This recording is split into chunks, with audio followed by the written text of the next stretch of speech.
ప్రియులారా, మన ప్రభు అయిన యేసుక్రీస్తు నామములో మీకు శుభోదయం. ప్రతిదినం ప్రభుతో అనుదిన ఆత్మీయ ఆహారం. జూలై 19. నేటి లేఖన పఠనం మత్తయి సువార్త 10వ అధ్యాయము 24 నుంచి 42 వచనాలు. నేటి ధ్యాన లేఖనం మత్తయి సువార్త 10వ అధ్యాయము 24, 25 వచనాలు.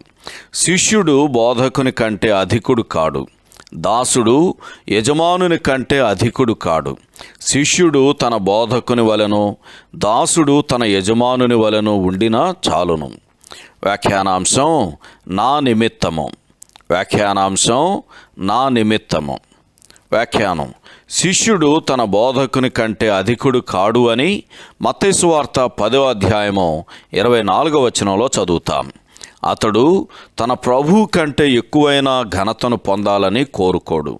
మహాశ్రమలతో కూడిన రాబోవు కాలములో క్రైస్తవుడైనా లేదా యూదుడైనా నిజమైన శిష్యుడు అన్యాయముతోనూ దుష్టత్వముతోనూ నిండిన ఈ లోకము నుండి ప్రభు అయిన యేసు పొందిన వ్యతిరేకతనే ఎదుర్కొంటాడు అని మత్తయి సువార్త 10వ అధ్యాయము 17, 18 వచనాలు చదివితే మనకు అర్థమవుతుంది. అయితే దీని వలన అతడు దేవుని కృప అనుగ్రహించే సమస్తమును అనుభవించే అవకాశం పొందుతాడు.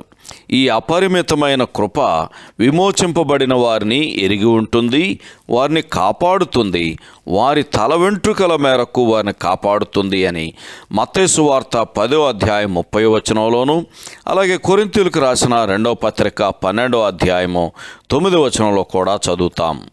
నమ్మకమైన విశ్వాసి ఎదుర్కొనేది ఈ లోకపు ద్వేషాన్ని మాత్రమే కాదు గాని అతడు తరచూ తన సొంత ఇంటివారి నుండి కూడా శత్రుత్వాన్ని ఎదుర్కోవలసి ఉంటుంది. మత్తయి సువార్త 10వ అధ్యాయము 36వ వచనం చదివితే ఈ మాటలు మనకు అర్థమవుతాయి. అతడు ఇవన్నీ చూచి నిరుత్సాహపడకూడదు. ఇది అలాగే ఉంటుంది అని ప్రభువు స్పష్టంగా చెప్పాడు.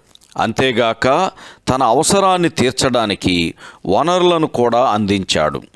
శిష్యుడు తన సిలువను ఎత్తుకోవటం అంటే మరణమునకు అప్పగించబడిన వారి ప్రత్యేకమైన నిందను మోయటమే. మరో మాటలో చెప్పాలంటే అతడు ఈ లోకపు సుఖాలను విడిచిపెట్టాడని, తన స్వచిత్తాన్ని వదులుకొన్నాడని చూపించడమే.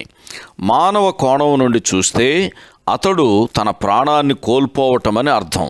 బోధకుడు దీనికి విరుద్ధంగా కాదు, దానిని దక్కించుకోనునని చెప్పాడు. మరి ప్రభు అయిన యేసు చెప్పినట్లుగా నా నిమిత్తము అనేదే మన ఉద్దేశం కావాలి. ఈ సందర్భంలో కొరింథీయులకు రాసిన 2వ పత్రిక 5వ అధ్యాయము 14, 15 వచనాలు చదవండి. సహోదరుడు జాన్ కోక్లన్ శుభములతో వందనాలు.